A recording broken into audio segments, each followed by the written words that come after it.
और शुरू करते हैं न्यूज पथ पर सफर। सबसे पहले ऐसी तस्वीरें जिनका जिक्र सरेराह है। ये तस्वीरें सुर्खियों में भी है और सोशल मीडिया पर भी है। इनसे आपका बाखबर होना बेहद जरूरी है, क्योंकि चौराहे पर इन्हीं की चर्चा है।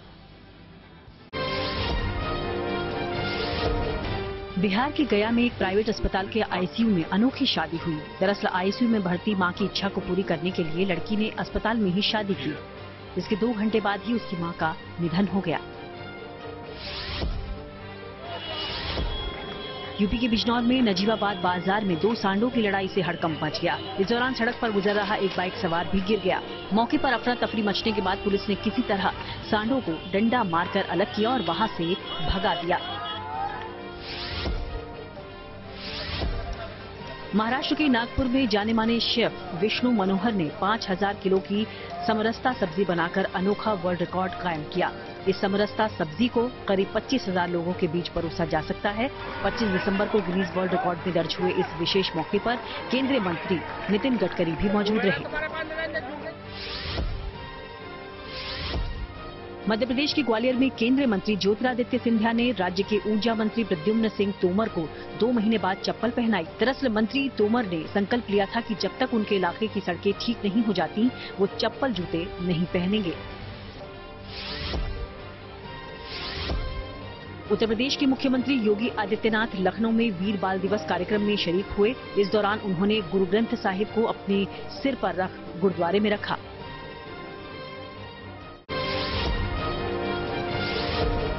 जयपुर में पानी की टंकी पर बच्चे को साथ लेकर चढ़ी एक महिला को उतारने के लिए क्रेन की मदद लेनी पड़ी। पुलिस ने बताया कि रेलवे लोको कॉलोनी में रहने वाली ये महिला घरेलू झगड़े के बाद गुस्से में टंकी पर चढ़ गई थी, जिसके बाद पुलिस प्रशासन की टीम ने मौके पर पहुंचकर उसे किसी तरह से नीचे उतारा।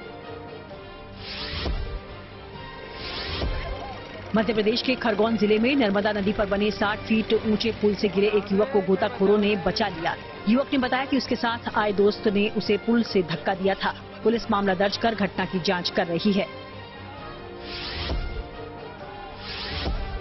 अजमेर में प्रदर्शन के दौरान बीजेपी कार्यकर्ताओं और पुलिस के बीच झड़प हो गई। बीजेपी कार्यकर्ता पेपर लीक मामले को लेकर राजस्थान लोक सेवा आयोग पर राज्य सरकार के खिलाफ प्रदर्शन कर रहे थे। इसी दौरान प्रदर्शनकारियों की पुलिस से नोकझोंक हुई। गुजरात के सूरत में फिल्म पठान के विरोध में हिंदू संगठन से जुड़े कार्यकर्ताओं ने सिनेमा घर में घुसकर प्रदर्शन किया।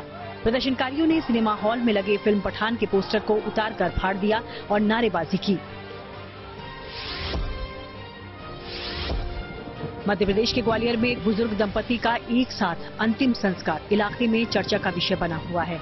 बताया गया कि भीतरवार के चिटोली गांव में 70 साल के रमेश चंद्र खटीक की मौत के बाद उनकी पत्नी ने भी अपने प्राण त्याग दिए। इसके बाद परिजनों ने दोनों का एक ही चिता पर अंतिम संस्कार किया। जिंदगी का सफर सुहाना हो, इसके लिए सावधान रहना बेहद जरूरी है। रोजमर्रा की आपाधापी में कुछ देर बैठकर सोचना समझना भी जरूरी है कि आपके आसपास दरअसल क्या हो रहा है और जो कुछ हो रहा है उससे हमारी जिंदगी, हमारा परिवार कैसे प्रभावित हो सकता है। इसलिए हॉर्न बजाकर बाखबर करने वाली खबर जरूरी होती है। और ऐसी खबर है सर्दी से जुड़ी हुई, क्योंकि दिसंबर के आखिरी दिनों में पारा इतनी तेजी से लुढ़का है कि दिल्ली ठिठुरने लगी है। दिल्ली ही नहीं बल्कि हरियाणा, पंजाब, राजस्थान और उत्तर प्रदेश सभी जगह सर्दी का सितम है। ऐसी सर्दी में सेहत को लेकर सबसे ज्यादा चिंता होती है। खास करके बच्चों और बुजुर्गों की खास देखभाल की जरूरत भी होती है। इसलिए ये सही वक्त है जब सेहत बिगाड़ने वाली सर्दी पर हॉर्न बजाया जाए।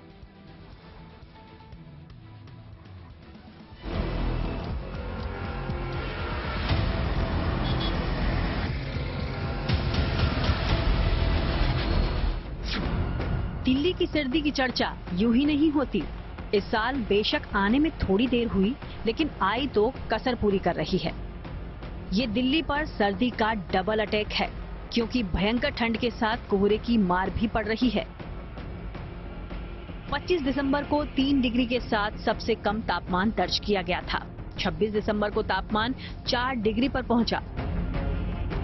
दिल्ली एनसीआर में ठंड का असर लगातार बढ़ता जा रहा है। आज सुबह भी जब दिल्ली वाले जागे तो शहर का तापमान 5 डिग्री के आसपास था। पूरा शहर में धुंध और कोहरे की परत चढ़ चुकी थी और कहीं भी आपको साफ विजिबिलिटी नहीं मिल रही थी, चाहे हम सड़क की बात करें, एक्सप्रेसवे की बात करें या फिर बड़ी बड़ी सोसाइटीज की छत से बाहर देखने पर भी धुंध ही धुंध चारों तरफ दिखाई पड़ रही थी।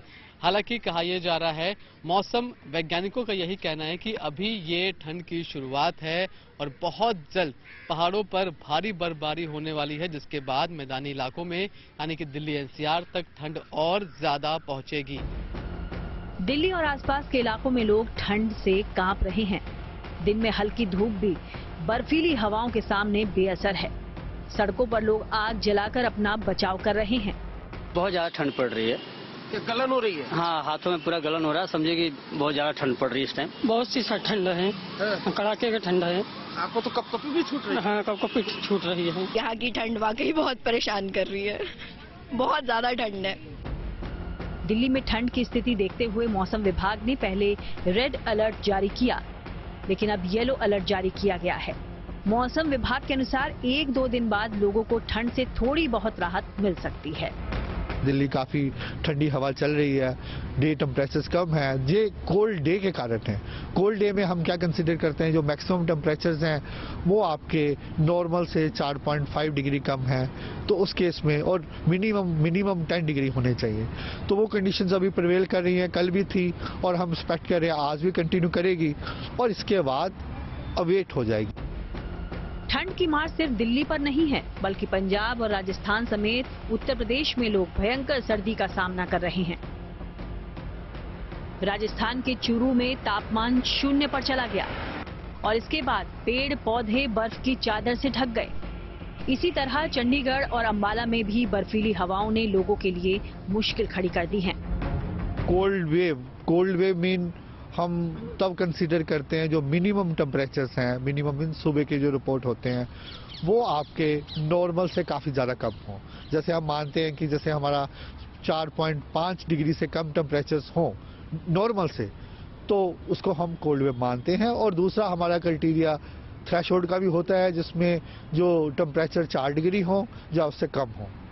तो अभी यही है कि नॉर्थ वेस्ट इंडिया में पंजाब, हरियाणा इंक्लूडिंग दिल्ली, नॉर्थ राजस्थान में टेम्परेचर 4 डिग्री से कम है। इवन नॉर्थ राजस्थान में नियर 0 डिग्री भी है। तो ये कंडीशंस अभी आने वाले 24 घंटों में कंटिन्यू करेगी। उसके बाद हम एक वेस्टर्न डिस्टर्बेंस एक्सपेक्ट कर रहे हैं, जिसके कारण प्लेन्स को तो वो ज़्यादा अफेक्ट नहीं करेगा लेकिन टेम्परेचर्स को अफेक्ट करेगा। उसके कारण ये जम्मू कश्मीर, हिमाचल और उत्तराखंड में हल्का फुल्का स्नोफॉल रहने की उम्मीद है।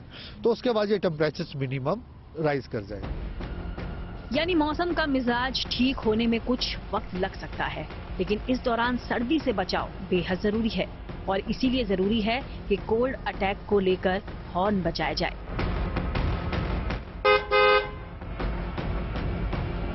इस मौसम में कुछ सावधानियां बेहद जरूरी हैं, जैसे ठंडी चीजें खाने से बचें, पानी में बार बार भीगने से बचें, जरूरी ना हो तो ठंडी हवा में बाहर ना निकलें।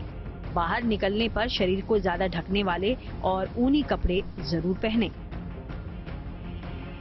कपकपाने वाली सर्दी में खास तौर पर बच्चों का ध्यान रखना बेहद जरूरी है, क्योंकि वो निमोनिया, नजला, जुकाम और खांसी की चपेट में आ रहे हैं। इसलिए उनको ठंड से बचाने के लिए विशेष सावधानी रखनी आवश्यक है। मनीष चौरसिया के साथ bureau report, good news today. देखिए, सर्दी से बचाव के लिए आपको क्या इंतजाम करने हैं ये तो आप जानते हैं, लेकिन सर्दी में बीमारियों से बचाव के लिए क्या करना है ये बता रहे हैं सर गंगाराम अस्पताल के डॉक्टर अतुल गोकिया। ठंड में इन्फेक्शंस होने का, छाती के जुकाम, खांसी, इन्फेक्शन, सांस की प्रॉब्लम्स, ये बहुत कॉमन चीजें हैं जो इस मौसम में देखने को मिलती हैं। तो बहुत ज्यादा जरूरी है, स्पेशली जो छोटे बच्चे हैं, बुजुर्ग हैं, सांस की दिक्कत के लोग हैं, जो इस तरह की हार्ट की बीमारी हैं, इन सब की ब्लड प्रेशर है, ये सब बढ़ सकता है। तो इसीलिए हमें इंश्योर करना है कि अपने आप को गर्म रखें, प्रॉपरली कवर्ड रहें और सुबह और शाम का समय जो सबसे ज्यादा, जब ठंड ज्यादा रहती है उस समय हम एहतियात बरतें। बहुत जरूरी हो तभी निकलें। मॉर्निंग वॉकर्स हैं जो पहले अर्ली मॉर्निंग वॉक कर रहे थे, आई थिंक उनको थोड़ा अपना डिले करना चाहिए या देखना चाहिए, उस समय करें जब थोड़ा सा धूप हो या थोड़ा मौसम सही हो और प्रॉपरली कवर्ड अप रहें। तो इन चीज़ों का ध्यान रखना है। अपनी दवाइयाँ समय पे लें। ब्लड प्रेशर है, सांस है, हार्ट की प्रॉब्लम्स हैं, उनकी अप्रोप्रिएट इलाज किया जाए। सही समय से दवाई लें। दूसरा, फ्लू काफ़ी ज़्यादा होता है इस मौसम में, तो फ्लू वैक्सीन जिन लोगों ने नहीं लगवाया वो अपना फ्लू वैक्सीन अपडेट करें। इन सारी चीज़ों का ध्यान रखेंगे तो मेरे ख्याल से हम इससे निपट पाएंगे। अदालत ने वीडियोकॉन के संस्थापक को 3 दिनों की रिमांड पर भेज दिया है, तो हिमाचल में एसएससी को ही सरकार ने कर दिया सस्पेंड। चलते हैं सीधे न्यूज एक्सप्रेस वे पर, जहां देश विदेश के अलग अलग हिस्सों से ऐसी खबरें कर रही हैं आपका इंतजार।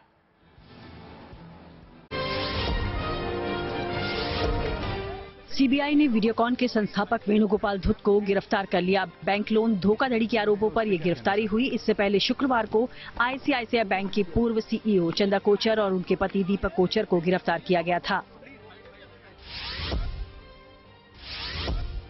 गुरु गोविंद सिंह के बेटों की वीरता को याद करने के लिए दिल्ली और पंजाब समेत देश भर में कार्यक्रम आयोजित किए गए। इस दौरान प्रधानमंत्री मोदी राजधानी के ध्यानचंद स्टेडियम में वीर बाल दिवस के मौके पर आयोजित कार्यक्रम में शामिल हुए, जहां उन्होंने गुरु गोविंद सिंह के बेटों की वीरता को नमन किया। श्रद्धा मर्डर केस में आरोपी आफताब पर शिकंजा कसता जा रहा है। सीबीआई की सीएफएसएल टीम ने उसके वॉइस सैंपल लिए। दरअसल दिल्ली पुलिस को एक ऑडियो मिला है जिसमें कहा जा रहा है कि आफताब और श्रद्धा के बीच किसी बात पर लड़ाई हो रही है। जम्मू कश्मीर से अग्निपथ स्कीम के तहत करीब 200 जवान चुने गए। इन्हें अब सेना में शामिल कर लिया गया है। साथ ही इन जवानों को ट्रेनिंग के लिए श्रीनगर से देश भर में सेना के अलग अलग सेंटर में भेज दिया गया है। ये ट्रेनिंग 1 जनवरी से शुरू होगी। दिल्ली में एमसीडी के मेयर और डिप्टी मेयर चुनाव के लिए सरगर्मियां तेज हो गई हैं। आम आदमी पार्टी के उम्मीदवारों ने अपने नामांकन दाखिल कर दिए। इस बीच एक निर्दलीय पार्षद गजेंद्र दलाल बीजेपी में शामिल हो गए। अभिनेत्री तुनिशा की मौत मामले में जांच कर रही पुलिस को शीजान ने रिश्ता तोड़ने की वजह का खुलासा किया है। दावा है कि शीजान ने बताया कि दोनों के धर्म अलग थे और उम्र में भी अंतर था, इसीलिए उसने तुनिशा से ब्रेकअप किया था। वहीं तुनिशा की मां का आरोप है कि शीजान के दूसरी लड़कियों से संबंध थे। Himachal Pradesh staff selection commission Hamirpur को राज्य सरकार ने सस्पेंड कर दिया। सीएम सुखविंदर सिंह सुक्खू ने एक पेपर लीक मामले के बाद ये फैसला लिया। इस मामले में अभी तक पुलिस ने 6 लोगों को गिरफ्तार किया है। दिल्ली में मेट्रो रूट एक बार फिर प्रभावित हुआ। इस बार पिंक लाइन पर मौजपुर और शिव विहार मेट्रो स्टेशनों के बीच स्क्रैप वायर के गिरने से मेट्रो सर्विस प्रभावित हुई। इससे पहले रविवार को ही दोपहर में मजेंटा लाइन ड्रोन गिरने की वजह से प्रभावित हुई थी। और न्यूज पथ पर आगे पब्लिक होर्डिंग पर कोरोना वायरस को लेकर एक जरूरी खबर है। देश में कोरोना के बढ़ते खतरे को देखते हुए देश में सबसे पहले कर्नाटक सरकार ने एक दिशा निर्देश जारी किया है, जिसमें कहा गया है कि इसके तहत राज्य सरकार ने सिनेमा थिएटर में फिल्म देखने वालों के लिए मास्क लगाना अनिवार्य कर दिया है। इसके साथ ही स्कूल कॉलेज में भी सभी के लिए मास्क पहनना जरूरी कर दिया गया है। स्कूल कॉलेज में सैनिटाइजर की व्यवस्था होने के साथ ही सभी लोगों का पूरी तरह से वैक्सीनेटेड होना भी अनिवार्य कर दिया गया है।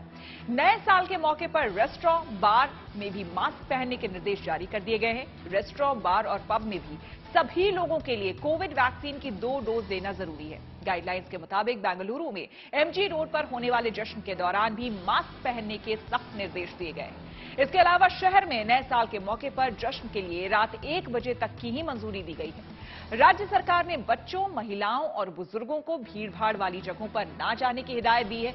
सरकार ने लोगों से कहा है कि घबराने की बिल्कुल जरूरत नहीं है। ये केवल एहतियाती कदम है जो कोरोना से बचने के लिए उठाए गए हैं। कर्नाटक सरकार ने विदेश से आने वाले यात्रियों के लिए बेंगलुरु और मैंगलुरु में 2 अस्पताल तैयार करने को कहा है। बेंगलुरु में बोरिंग और मैंगलुरु में वेनलॉक हॉस्पिटल में विदेश से आने वाले यात्रियों पर निगरानी रखी जाएगी। चलिए खबरों में एक्सप्रेसवे में अब आगे निकलते हैं और चलते हैं सियासी ढाबे पर, जहां आज की सबसे दिलचस्प सियासी खबर मौजूद है। राहुल गांधी पूर्व प्रधानमंत्री अटल बिहारी वाजपेयी के समाधि स्थल पर गए और उनको श्रद्धांजलि दी। लेकिन विवाद इस पर हो गया कि कांग्रेस के ही एक नेता ने अटल जी को अंग्रेजों का एजेंट क्यों लिखा।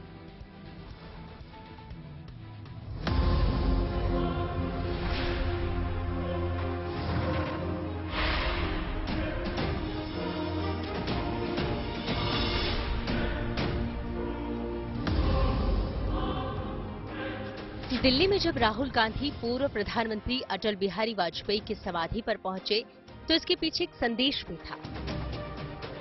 भारत जोड़ो यात्रा के तहत राहुल मोहब्बत का पैगाम देने और नफरत मिटाने का दावा कर रहे हैं। अटल जी को श्रद्धा सुमन अर्पित करके राहुल गांधी ने शायद ये संकेत दिया कि उनकी मोहब्बत के दायरे में अपने परायों का भेद नहीं है। भले ही अटल जी कांग्रेस के राजनीतिक विरोधी रहे हों, लेकिन देश के महान नेता हैं। इसलिए राहुल गांधी ने जब राजीव गांधी से लेकर इंदिरा गांधी, जवाहरलाल नेहरू से लेकर लाल बहादुर शास्त्री और बापू को अपनी श्रद्धांजलि दी, तब वो पूर्व प्रधानमंत्री अटल बिहारी वाजपेयी के सदैव अटल समाधि स्थल पर भी गए, फूल चढ़ाए और हाथ जोड़कर उनको नमन किया।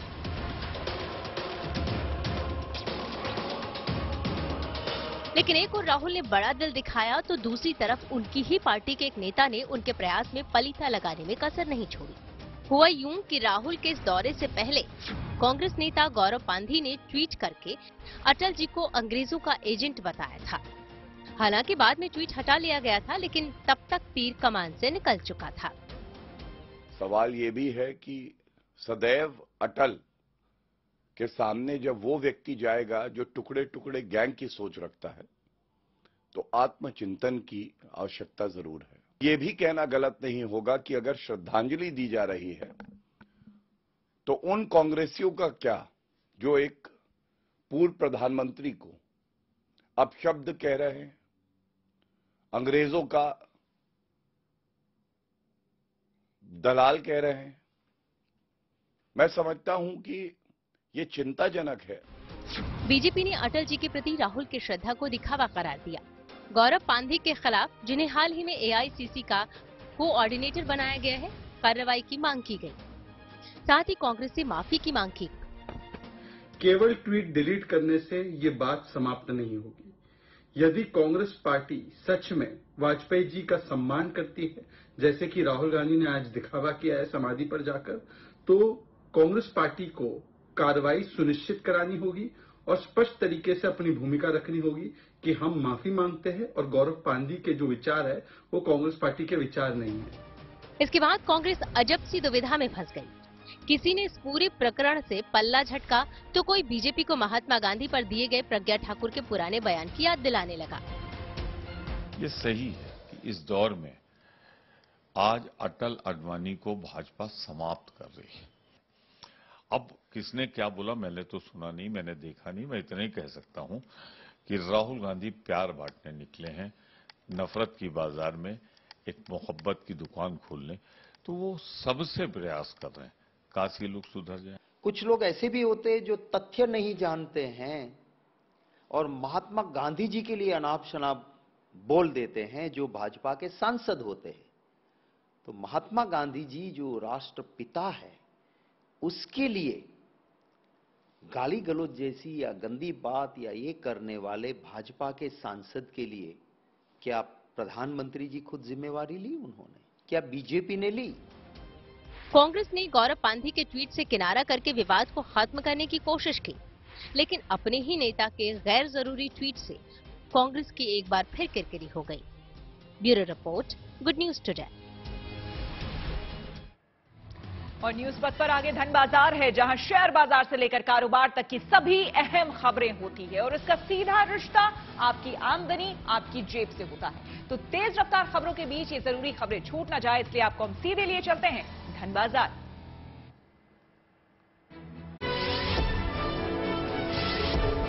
फार्मा को छोड़कर सभी सेक्टर्स के शेयरों में भारी तेजी रही। इससे सेंसेक्स 721 अंक उछलकर 60,566 पर बंद हुआ।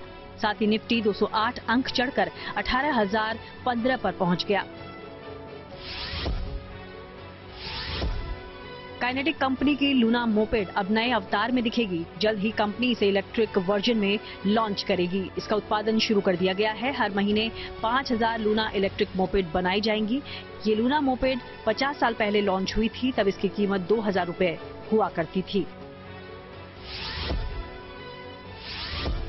दिल्ली एनसीआर में मदर डेयरी ने दूध के दाम बढ़ा दिए। इसकी कीमत में 2 रुपए प्रति लीटर का इजाफा हुआ है। अब टोंड 51 रुपए की जगह 53 रुपए में मिलेगा, जबकि फुल क्रीम दूध की कीमत 66 रुपये होगी। हालांकि गाय के दूध के दाम नहीं बढ़ाए गए हैं। बैंक ऑफ बड़ौदा के ग्राहकों के लिए अच्छी खबर है। बैंक ने एफडी पर ब्याज दरें बढ़ा दी हैं। उसने 2 करोड़ रुपए से कम की एफडी पर 65 बेसिस पॉइंट का इजाफा किया। ये नई दरें तुरंत लागू भी हो गयी। भारतीय अर्थव्यवस्था के लिए अच्छी खबर। इंग्लैंड की एक इकोनॉमी सलाहकार संस्था centre for economics and business research ने भारत की अर्थव्यवस्था की तारीफ की। उसके मुताबिक 2037 तक इकोनॉमिक लीग टेबल में भारत तीसरे पायदान पर पहुंच जाएगा। अभी इस लिस्ट में भारत 5वें नंबर पर है। और न्यूज पथ पर आगे पब्लिक होर्डिंग पर एनपीएस यानी कि नेशनल पेंशन स्कीम से जुड़ी एक जरूरी खबर है। नए साल से एनपीएस से आंशिक रूप से पैसे निकालने के नियम में बदलाव होने जा रहा है। आपको बता दें कि कोरोना महामारी के दौरान लोगों की आर्थिक दिक्कतों को देखते हुए जनवरी 2021 में एनपीएस से आंशिक निकासी की सुविधा शुरू की गई थी। इसके लिए सब्सक्राइबर्स को सेल्फ डिक्लेरेशन देकर ऑनलाइन एप्लीकेशन डालने की मंजूरी दी गई थी। ये ऑनलाइन एप्लीकेशन तत्काल बैंक अकाउंट वेरिफिकेशन के बाद प्रोसेस कर दिए जाते थे। लेकिन अब एनपीएस से आंशिक निकासी को लेकर पेंशन रेगुलेट करने वाली संस्था पीएफआरडीए ने एक नया आदेश जारी किया है, जिसके मुताबिक सरकारी क्षेत्र के सभी कर्मचारियों को 1 जनवरी से आंशिक निकासी के लिए अपना एप्लीकेशन अपने नोडल ऑफिसर के जरिए ही जमा करना होगा। गैर सरकारी और कॉरपोरेट सेक्टर के सब्सक्राइबर्स सबसे पहले आपको बता दें पहले की तरह सेल्फ डिक्लेरेशन देकर आंशिक निकासी के लिए ऑनलाइन आवेदन कर सकते हैं। एनपीएस से आंशिक निकासी के कुछ नियम हैं, जिसके तहत कम से कम 3 साल के लिए एनपीएस में निवेश होना चाहिए। कुल योगदान से 25% निकासी ही हो सकती है। सब्सक्रिप्शन अवधि में कुल 3 बार ही पैसा निकाल सकते हैं। एनपीएस से पैसे निकालने की कुछ अहम वजह भी होनी चाहिए, जैसे बच्चे की हायर एजुकेशन के लिए या फिर शादी के लिए, या फिर मकान खरीदने या मरम्मत करवाने के लिए पैसे निकाल सकते हैं, या फिर किसी गंभीर बीमारी के इलाज के लिए पैसे निकाले जा सकते हैं। चलिए बढ़ेंगे आगे। आपको बता दें कि नेपाल में प्रचंड बन गए हैं प्रधानमंत्री, तो अमेरिका जापान में हर तरफ बर्फ की बिछ गई है चादर। चलते हैं सीधे न्यूज एक्सप्रेस वे पर, जहां विदेश की कई और जरूरी और अहम खबरें कर रही हैं आपका इंतजार। दक्षिण कोरिया और उत्तर कोरिया एक बार फिर आमने सामने हैं। दक्षिण कोरिया ने दावा किया कि उत्तर कोरिया का ड्रोन उसकी हवाई सीमा में घुस आया। इसके बाद दक्षिण कोरिया ने इसके जवाब में चेतावनी देते हुए फायरिंग भी की। यूके में नए साल से पहले एक अहम फैसला लिया गया। अब वहां जनवरी से कोरोना से जुड़े आंकड़े सार्वजनिक नहीं किए जाएंगे। हालांकि कोरोना के मामलों पर नजर जरूर रहेगी। दरअसल यूनाइटेड किंगडम में अब कोरोना को आम वायरस माना जा रहा है। कहा जा रहा है कि अब लोगों ने इस वायरस के साथ रहना सीख लिया है। इस वजह से ये फैसला लिया गया। नेपाल में पुष्प कमल दहल प्रचंड तीसरी बार प्रधानमंत्री बने। उन्हें राष्ट्रपति विद्यादेवी भंडारी ने शपथ दिलाई। प्रचंड 2.5 साल तक इस पद पर बने रहेंगे। इसके बाद कम्युनिस्ट नेता केपी शर्मा ओली उनकी जगह फिर प्रधानमंत्री पद संभाल सकते हैं। नए साल से पहले जापान के कई हिस्सों में बर्फ की चादर बिछ गई है। इस साल घरों और सड़कों पर 2-2 फीट तक बर्फ जमी नजर आ रही है। हाल ये है कि उत्तर पूर्व के हिस्से में पटरियों पर बर्फ जमने से कई ट्रेनें रद्द करनी पड़ी हैं। अमेरिका में भी हर तरफ बर्फ ही बर्फ नजर आ रही है। वहां के न्यूयॉर्क समेत दूसरे इलाकों में भी सड़कें बर्फ से भरी पड़ी हैं। चीन के 60 से ज्यादा लड़ाकू विमानों ने ताइवान में हवाई ड्रिल की। चीन ने कहा कि ये ड्रिल अमेरिका को जवाब है। इस बीच ताइवान की रक्षा मंत्रालय ने इसे सबसे बड़ी घुसपैठ की कोशिश करार दिया। अमेरिका अक्सर ताइवान का समर्थन करता रहता है, जिस पर चीन को एतराज है। चलिए न्यूज पथ पर हम आगे की सफर पर चलते हैं, लेकिन पहले थोड़ा सा ठहर जाते हैं वायरल चौक पर, जहां पर इंतजार कर रही है कुछ ऐसी खबरें, कुछ ऐसे वीडियोस जो थोड़े इमोशनल भी हैं, आपको हंसाने वाले भी हैं और थोड़े थोड़े भावुक करने वाले भी। वैसे तो स्कूल में डांस कंपटीशन होते ही रहते हैं, लेकिन ये डांस कंपटीशन तब इंटरेस्टिंग बन जाता है जब मुकाबला गुरु शिष्य के बीच हो। ऐसा ही एक वीडियो इंटरनेट पर ट्रेंडिंग है, जिसमें एक लड़का अपने कमाल के डांस मूव्स दिखाते हुए अपनी टीचर से ऐसा ही करने का चैलेंज देता है। बस इसके बाद जब उस महिला टीचर की बारी आती है तो उनके गजब डांस मूव्स देख वहां खड़े हर किसी शख्स के जैसे होश ही उड़ जाते हैं। गुरु शिष्य के बीच यह गजब का डांस मुकाबला सोशल मीडिया पर वायरल हो रहा है।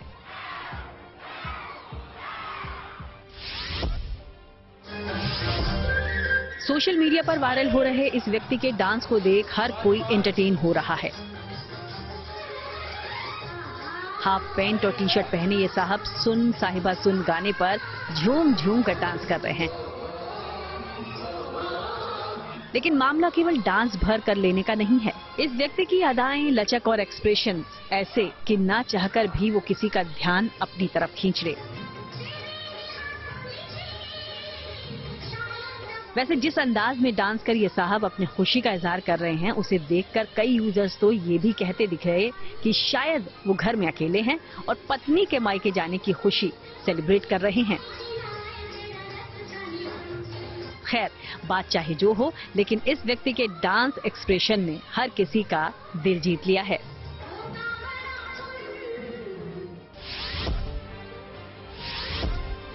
सोशल मीडिया पर वायरल हो रही है जुगाड़ से बनी बुलेट। वैसे बुलेट लवर्स अपने सपनों की बाइक पाने के लिए काफी जुगत करते देखे जाते ही रहे हैं। हाल ही में इस व्यक्ति का वीडियो भी तेजी से वायरल हो रहा है, जिसे ऐसी बुलेट चलाते देखा गया जो बगैर पेट्रोल के ही चलती है। दरअसल अपने बुलेट के सपने को पूरा करने के लिए इन साहब ने क्या किया कि बुलेट की बॉडी में ही साइकिल फिट कर दी और फिर पेट्रोल की जगह पैडल से बुलेट चलाई जा रही है।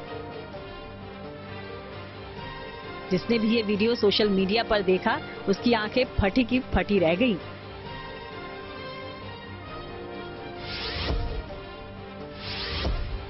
ये वायरल वीडियो दिल्ली मेट्रो का बताया जा रहा है, जिसमें एक लड़का इतनी गहरी नींद में है कि वो कब गिरने लगा पता ही नहीं लगा। लेकिन इसी दौरान उसके बराबर में बैठी लड़की देखिए क्या कर रही है। आपने देखा, गहरी नींद में सोते हुए लड़का जैसे ही गिरने को हुआ, लड़की ने उसकी टी शर्ट को पकड़ लिया। अब लड़के की ये हरकत कितनी नेचुरल थी ये तो वही जाने, लेकिन फिलहाल तो उसकी अजीबोगरीब हरकत सोशल मीडिया पर खूब वायरल हो रही है।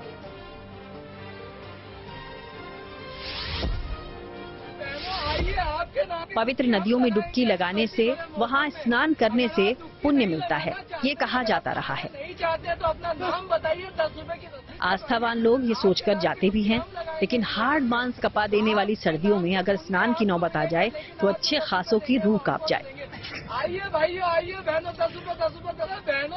बस ऐसे ही लोगों की परेशानी जैसे दूर कर रहा है ये व्यक्ति। नहीं लगाना चाहते हैं, अगर आप नहाना नहीं चाहते तो अपना। सोशल मीडिया यूजर्स भी इस वीडियो को देख चुटकी लेते हुए कह रहे हैं, फिर देर किस बात की भाई, ठंड के मौसम में 10 रुपए दीजिए और अपने नाम की डुबकी लगवाइएगा, फिर पुण्य भी पाइएगा। आपके नाम की डुबकी 10 रुपए में डुबकी लगवाइए। कुछ खबरें ऐसी होती हैं जिन पर घर, परिवार और समाज में चर्चा भी होती है और बहस भी होती है। सोशल अड्डा में आज ऐसी ही एक खबर सामने आई है जो कि हरियाणा से। आपको बता दें कि हरियाणा में एक ऐसी शुरुआत हुई है जिसकी कोई दूसरी मिसाल नहीं मिलेगी आपको। 10वीं और 12वीं के बोर्ड की परीक्षा मार्च में होनी है, लेकिन परीक्षा की तैयारी के लिए छात्र सुबह उठ सकें, इसके लिए सरकार ने एक अनोखा इंतजाम किया है। इसके तहत मंदिर, मस्जिद और गुरुद्वारे से 4:30 बजे अलार्म बजेगा। इस वेकअप कॉल से बच्चे उठेंगे और पढ़ाई शुरू करेंगे। हरियाणा सरकार की इस वेकअप कॉल को लेकर टीचर्स, स्टूडेंट्स के साथ ही उनके परिजनों की क्या राय है, आइए सुनते हैं सोशल अड्डा पर। हमारे साथ स्कूल की टीचर है मैम, जो हरियाणा सरकार ने वेकअप कॉल की शुरुआत की है, उसको किस तरह देखते हैं? सर, जो सरकार ने वेकअप कॉल की शुरुआत की है वो बहुत अच्छी है, और जैसे हमने बच्चों से भी बात की तो सभी खुश है, पेरेंट्स भी खुश है, क्योंकि अब एग्जाम का समय बहुत कम है। ऐसे समय में अगर हम बच्चों को सुबह उठा देते हैं तो नेचुरल है कि वो अलर्ट हो जाते हैं। बहुत अच्छी है। सबसे अच्छी बात इसमें प्लस पॉइंट तो ये है कि सबसे पहले भगवान के नाम की घंटी बजेगी, और वो तो हर बच्चे के लिए बहुत अच्छी है। सबसे पहले गुरु का नाम और फिर पढ़ाई, इससे अच्छी बात और क्या हो सकती है? ये एक बहुत अच्छी पहल है। मेरी बेटी पढ़ती है यहाँ पे, और मैं जस्ट यहाँ पे, मुझे पता लगा एकदम बोलते हैं दिल गार्डन हो गया, कितनी अच्छी पहल। क्यों वैसे नॉर्मली क्या होता है कि हम एक हरकत में आ जाते हैं, बच्चों को नहीं उठाते, ठंड होगी, ये हो गया। लेकिन इससे क्या हम खुद भी अलर्ट होते हैं कि हमें उठाना बच्चों को, और ये इसको हम एक टारगेट के रूप में लेके चलेंगे। और बहुत ही मुझे अच्छा लगा, ये बहुत अच्छी पहल है। ये इससे बहुत ज्यादा फायदा होगा, ये हमारे लिए बहुत ही ज्यादा खुशी की बात है, क्योंकि अगर हम सुबह उठेंगे तो हमारा माइंड बिल्कुल फ्रेश रहता है और इस समय हम पढ़ाई कर सकते हैं। सर ये मुहिम ना बहुत अच्छी है, और इससे ना हमारा सुबह माइंड भी फ्रेश रहता है और सारा जो भी पढ़ा हुआ है वो अच्छे से ध्यान में रहता है, याद रहता है।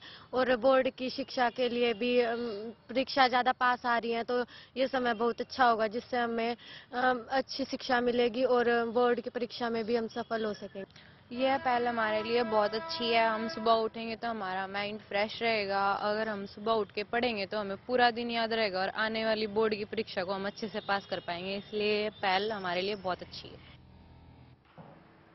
चलिए बढ़ेंगे आगे। देखिए, अनुष्का ने फिल्म चकदा एक्सप्रेस की पूरी कर ली है शूटिंग, तो आईफा अवार्ड्स के लिए नॉमिनेशन हो गए हैं जारी। इसके साथ ही फिल्मी मोड़ पर और क्या है दूसरी खबरें, चलिए देखते हैं। अभिनेता अक्षय कुमार का एक वीडियो सोशल मीडिया पर वायरल हुआ है। इसमें अक्षय गोवा में गिटार बजाते दिखे। क्रिसमस पर यह वीडियो खुद अक्षय ने सोशल मीडिया पर शेयर किया।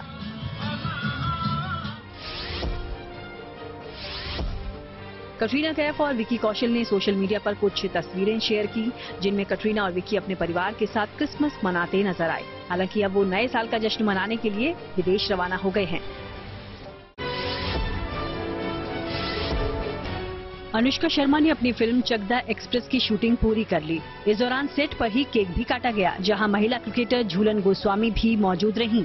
ये फिल्म झूलन की जिंदगी पर ही बनाई गई है। आईफा यानी इंटरनेशनल इंडियन फिल्म अकादमी पुरस्कारों के नॉमिनेशन का ऐलान कर दिया गया। इसमें बेस्ट फिल्म के लिए भूल भुलैया 2, डार्लिंग्स, दृश्यम 2, गंगूबाई काठियावाड़ी और विक्रम वेधा नॉमिनेट की गई हैं। ये आईफा समारोह 9 से 11 फरवरी तक अबू धाबी में होगा, जहां ये पुरस्कार दिए जाएंगे। चलिए अब रुक करते हैं प्रगति मार्ग का, जहां ऐसी खबरें हैं जो देश की तरक्की, प्रगति और लोगों की काबिलियत दिखाती है। ये खबरें दिल को सुकून देती है, अपने समाज के विकास को लेकर एक भरोसा दिलाती है। पंजाब के संगरूर में एक गांव में नशे के खिलाफ मुहिम छेड़ दी गई है। इस गांव में 1 जनवरी से आपको बता दें पूर्ण नशाबंदी का ऐलान कर दिया गया है। देखिए ये खबर। नशे के खिलाफ हल्ला बोल, पंजाब के गांव में अनोखी पहल। गांव में नहीं बिकेगा नशे का सामान, पकड़े जाने पर सजा देगी पंचायत। पंजाब के संगरूर जिले का झाड़ू गांव की चर्चा आजकल पूरे पंजाब में है। वजह है एक ऐसी अनोखी पहल जिससे कई परिवारों की खुशियां सही सलामत रह पाएंगी। पंजाब के इस गांव में 1 जनवरी 2023 से पूर्ण नशाबंदी का ऐलान किया गया है, यानी ना ही गांव की सीमा में कोई नशा बेचा जाएगा और ना ही खरीदा जाएगा, ना ही कोई इसका इस्तेमाल कर पाएगा।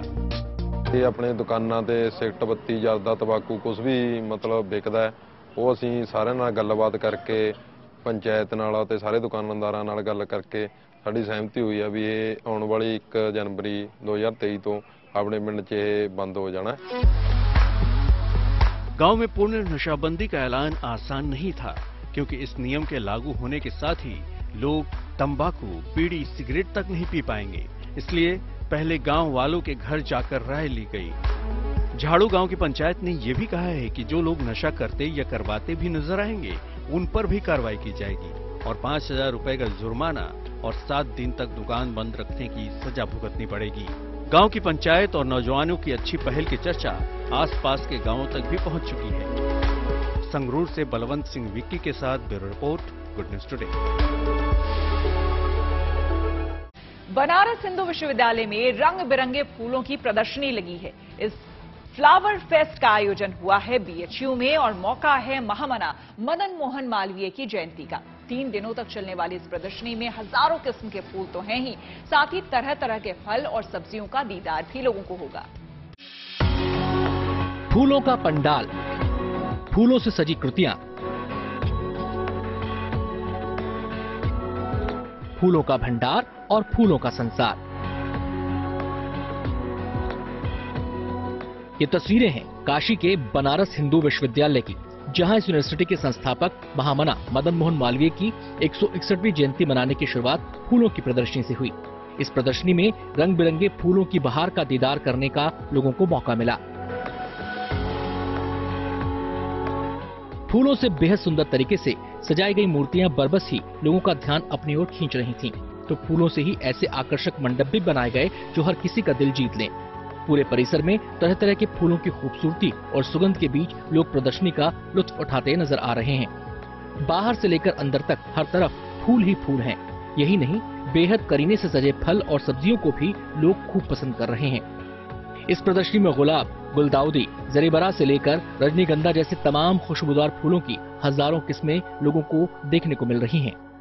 प्रत्येक वर्ष मालवीय जी के जन्मदिन के अवसर पर यह मालवीय स्मृति पुष्प प्रदर्शनी आयोजित की जाती है और इस वर्ष भी ये बड़े धूमधाम के साथ मनाया जा रहा है। और इस बार इसमें करीब 700 प्रतिभागियों ने भाग लिया है और गुलदाउदी के करीब 25 किस्मों का संग्रह है इस बार। साथ ही साथ कोलियस और हरे पत्तियों का भी काफी बड़ी मात्रा में संग्रह आए हुए हैं इस बार। इसके साथ साथ तमाम तरह के फल और सब्जियों का भी प्रदर्शन किया गया है। 3 दिनों तक लोग इस बेहतरीन प्रदर्शनी का आनंद उठा सकते हैं। 25 दिसंबर को महामना जयंती पर शुरू हुई ये प्रदर्शनी 27 दिसंबर तक चलेगी। वाराणसी से रोशन जायसवाल के साथ bureau report, good news today. Samsung ग्राहकों को जल्द देगी नए स्मार्टफोन का तोहफा। तकनीक और इस क्षेत्र से जुड़ी ऐसी ही कुछ और खबरों को जानने समझने के लिए सीधे आपको लिए चलते हैं डिजिटल गली। गूगल पर सीसीआई यानी कंपटीशन कमीशन ऑफ इंडिया ने फिर भारी भरकम जुर्माना लगा दिया। अब कंपनी को 936 करोड़ रुपए से ज्यादा की रकम देनी होगी। कंपनी पर एंटी कॉम्पिटिटिव प्रैक्टिस की वजह से ये जुर्माना लगाया गया है। आरोप है कि गूगल ऐप डेवलपर को गूगल प्ले बिलिंग सिस्टम का ही इस्तेमाल करने के लिए मजबूर करता है। हालांकि अब ये जुर्माना लगने के बाद गूगल ने इसके खिलाफ NCLAT में अपील की है। सैमसंग जल्द ही ग्राहकों को एक और तोहफा देगी। कंपनी गैलेक्सी F सीरीज का एक और स्मार्टफोन लॉन्च करने वाली है। कहा जा रहा है कि ये स्मार्टफोन अगले महीने जनवरी में लॉन्च होगा। ये बजट फोन इस साल लॉन्च हुए सैमसंग के बजट फोन गैलेक्सी F13 का अपग्रेड मॉडल होगा। कुछ ही घंटों में भारतीय T20 टीम का होने वाला है ऐलान। ऐसी कुछ और खबरों को जानने के लिए सीधे चलते हैं खेल चक्कर। मंगलवार को भारतीय T20 टीम का ऐलान होगा। श्रीलंका के खिलाफ 3 जनवरी से मुंबई में इस सीरीज की शुरुआत होगी। चर्चा है कि सीरीज से ही हार्दिक पांड्या को टीम इंडिया की कमान सौंपी जा सकती है। हालांकि घायल रोहित शर्मा ने मुंबई में बल्लेबाजी का अभ्यास किया, लेकिन चर्चा ये है कि उन्हें सीरीज में आराम दिया जा सकता है ताकि वो पूरी तरह से फिट हो सकें। न्यूजीलैंड के खिलाफ पहले कराची टेस्ट में विकेटकीपर बल्लेबाज मोहम्मद रिजवान को पाकिस्तानी टीम में शामिल नहीं किया गया। इस पर वहां कई पूर्व क्रिकेटर्स और प्रशंसकों ने सवाल खड़े किए। पाकिस्तान क्रिकेट बोर्ड में हुए बदलाव के बाद टीम में ये पहला बड़ा फेरबदल रहा। शाहिद अफरीदी की अगुवाई वाली चयन समिति ने रिजवान की जगह सरफराज अहमद को प्लेइंग 11 में मौका दिया, जो करीब 3 साल बाद टीम में लौटे। ब्राजील के पूर्व फुटबॉलर पेले की हालत नाजुक बनी हुई है। उन्हें साओ पाउलो के अस्पताल में स्पेशल ऑब्जर्वेशन में रखा गया है। उनकी सेहत में लगातार गिरावट हो रही है। कैंसर की वजह से उनके दिल और किडनी पर काफी असर हुआ है। इधर क्रिसमस के बीच कई फैंस उन्हें देखने के लिए अस्पताल भी पहुंच रहे हैं। साथ ही वो पेले के जल्द ठीक होने की कामना कर रहे हैं। पेले की बेटी ने उनके साथ कुछ तस्वीरें भी शेयर की हैं। साथ ही प्रशंसकों का शुक्रिया अदा भी किया। मेलबर्न क्रिकेट ग्राउंड में महान स्पिनर शेन वॉर्न को याद किया गया। ये श्रद्धांजलि कार्यक्रम मेजबान ऑस्ट्रेलिया और दक्षिण अफ्रीका के बीच दूसरे टेस्ट मैच से पहले हुआ। वहीं क्रिकेट ऑस्ट्रेलिया ने शेन वॉर्न के नाम पर test player of the year पुरस्कार देने का भी ऐलान किया। मेजबान पाकिस्तान ने पहले टेस्ट मैच में न्यूजीलैंड के खिलाफ अच्छी शुरुआत की। हालांकि एक समय उसने 110 रनों पर 4 विकेट गंवा दिए थे, लेकिन फिर बाबर आजम और सरफराज अहमद ने बड़ी साझेदारी की। इस तरह पाकिस्तान पहले दिन 5 विकेट के नुकसान पर 317 रन बनाने में कामयाब रहा। पहले दिन का खेल खत्म होने तक बाबर आजम 161 जबकि आगा सलमान 3 रन बनाकर नॉट आउट थे।